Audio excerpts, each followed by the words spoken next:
आपके पास एक bank locker है या सोच रहे हैं खुलवाने के बारे में, तो ये वीडियो आप ही के लिए है। वीडियो को एंड तक जरूर देखना, क्योंकि मैं आपको बैंक लॉकर के बारे में ना कुछ इंटरेस्टिंग फैक्ट्स बताने वाली हूँ, ताकि इस वीडियो को देखकर आप लोग ये समझने लग जाएं कि बैंक लॉकर क्यों जरूरी है और क्यों जरूरी नहीं है। तो मेरे चैनल को सब्सक्राइब करना मत भूलना, साथ ही साथ वीडियो को लाइक भी कर देना, क्योंकि ये तो फ्री है।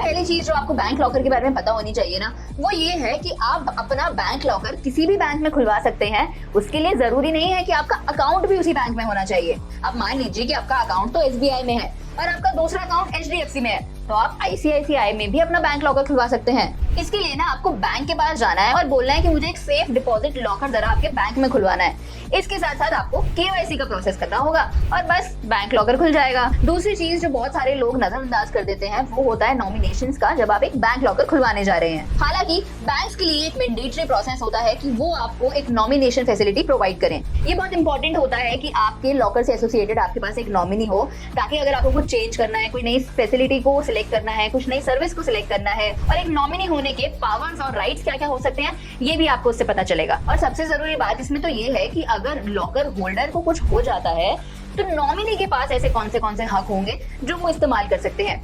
मुझे कमेंट सेक्शन में जरूर बताना अगर आप इस प्रोसेस के ऊपर एक अलग से डेडिकेटेड वीडियो चाहते हैं, तो मैं आपके लिए अलग रिसर्च एक वीडियो जरूर प्रेजेंट करूंगी। तो आप मुझे कमेंट सेक्शन में लिख सकते हैं नॉमिनी। और अलग अलग सर्विसेज से याद आया, आपने फ्रीडम ऐप के बारे में तो सुना होगा ना। मैं अपनी बहुत सारी वीडियोस में इस ऐप के बारे में बात करती हूँ। ये एक ऐसी ऐप है जिसमें ना आपको 1000 से ऊपर कोर्सेज मिल जाएंगे अगर आप अपनी फाइनेंसेस के बारे में समझना चाहते हैं। तो अगर आप चाहते हैं कि मेरे से पैसा सेव नहीं हो रहा है, तो कैसे पैसे को सेव किया जाए, मुझे इन्वेस्टमेंट करना नहीं आता, तो वो मैं कैसे कर सकती हूँ। अगर मुझे स्टॉक मार्केट के बारे में जानना है, म्यूचुअल फंड के बारे में जानना है, तो वो कैसे पता चलेगा, तो वो आपको इसी ऐप के थ्रू पता चल जाएगा। यहाँ एक्सपर्ट्स आपको वीडियो फॉर्मेट में सारी नॉलेज देते हैं। ऐप डाउनलोड करने का लिंक मैंने अपने चैनल प्रोफाइल और डिस्क्रिप्शन दोनों पर ही दे दिया है, एक बार जाके जरा ऐप को देखना जरूर। चलिए आगे बढ़ते हैं और वीडियो को एंड तक जरूर देखना, क्योंकि एंड में जो मैं पॉइंट बताने वाली हूँ आपको, वो सबसे ज्यादा जरूरी होने वाला है। तीसरा कॉमन इशू जो आम आदमी फेस करता है, वो ये होता है कि जब भी आप बैंक में लॉकर के लिए जाते हैं ना, तो बैंक आपको बोल देता है कि हमारे पास तो लॉकर अवेलेबल ही नहीं है।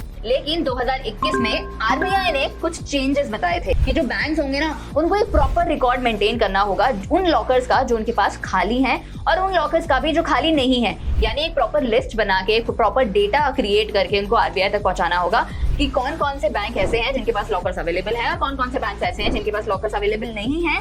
प्लस उनके ऊपर अगर कोई भी वेटिंग लिस्ट अवेलेबल है, तो वो भी उनको RBI को देनी होगी। अब मान लीजिए कि आप HDFC में जाते हैं कि मेरे को आपके बैंक में एक लॉकर खुलवाना है, लेकिन HDFC वाले बोलते हैं कि हमारे पास ना बैंक में लॉकर अवेलेबल नहीं है, एक वेटिंग लिस्ट है, उसमें आप लग जाइए। एक लाइन का टोकन नंबर आपको दिया जाएगा कि ये नंबर आपका है, इसके बाद आपका जो वेटिंग लिस्ट में नाम है वो आ जाएगा।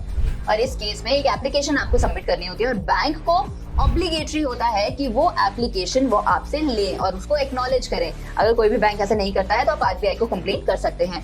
और इसी के साथ साथ अगर बैंक आपको एक वेटिंग लिस्ट का नंबर ना दे, एक वेटिंग लिस्ट का टोकन नंबर, या वो डिपेंड करता है बैंक टू बैंक, अगर वो भी ना मिले, तो भी आप बैंक के अगेंस्ट कंप्लेंट कर सकते हैं। इससे ना लॉकर एलोकेशन का जो प्रोसेस होता है ना, वो काफी स्टेबल और ट्रांसपेरेंट हो जाता है, जिसके साथ कस्टमर्स को भी और बैंक्स को भी एक ईजी तरीके से लॉकर प्रोवाइड करने की फैसिलिटी मिल जाती है। चौथा पॉइंट आता है कि बैंक्स ना कभी कभी आपसे पूछ सकते हैं कि अगर आप हमारे बैंक में लॉकर खुलवाना चाहते हैं, तो इसके साथ ना आपको एक FD करवानी पड़ेगी हमारे बैंक में। और ये रिक्वायरमेंट ना जनरली वो नए कस्टमर्स के साथ करते हैं। जैसे कि अगर मैं SBI में एक लॉकर खुलाने गई हूँ और मैं SBI का कोई पार्टनर नहीं हूँ, मैं उसकी क्लाइंट भी नहीं हूँ, कस्टमर भी नहीं हूँ, लेकिन मुझे लॉकर जो है SBI में खुलवाना है, तो हो सकता है कि SBI वाले मुझे ये बोले कि आप हमारे अकाउंट में FD खुलवा लो। अब इस केस में ना बैंक कोई भी आपसे अमाउंट के लिए ऐसा नहीं बोल सकता कि आप 5 लाख की FD करवा लो, आप 10 लाख की FD करवा लो। इसका भी एक स्पेसिफिक अमाउंट होता है, और वो जो स्पेसिफिक अमाउंट होता है वो रेगुलेशंस के अकॉर्डिंग ना एक ऐसा अमाउंट होता है जो इक्विवेलेंट होता है आपके 3 इयर्स के रेंट से। यानी जो भी रेंट आप लॉकर का दे रहे होंगे,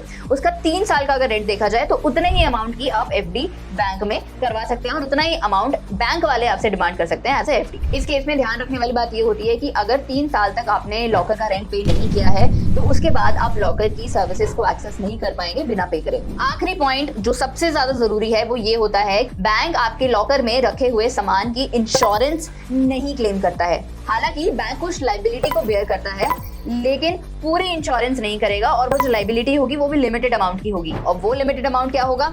वो होगा कि आपका जो भी एनुअल लॉकर रेंट है उसका 100 टाइम्स बैंक आपकी इंश्योरेंस की लाइबिलिटी क्लेम कर सकता है। अब मान लीजिए कि आपका एनुअल रेंट जो है वो 5,000 का है और आपको कुछ भी लॉस हो गया है उसमें, तो बैंक जो होगा वो सेफगार्ड करेगा 5 लाख तक के रुपए। तो यहाँ पर अगर आप कुछ भी महंगी चीज अपने लॉकर में रखते हैं, कुछ भी जेवर है आपके पास, कुछ सोना चांदी अगर आप रख रहे हैं, तो इट्स बेटर कि आप उसकी इंश्योरेंस अलग से सेपरेटली करवा लें और बैंक के लॉकर की लायबिलिटी के ऊपर ना ही डिपेंड करें, तो वो बेटर है। तो ये थे कुछ इंटरेस्टिंग फैक्ट्स जो अगर आपके पास बैंक लॉकर है ना तो आपको जरूर मानने चाहिए। मुझे कमेंट सेक्शन में जरूर बताना कि आपको वीडियो कैसी लगी। आप अपने कोई भी सजेशन और डाउट्स मुझे कमेंट सेक्शन में ही बता सकते हैं। मैं उम्मीद करती हूँ कि आपको ये वीडियो पसंद आई होगी। मैं मानसी, मिलती हूँ आपसे अगली वीडियो में।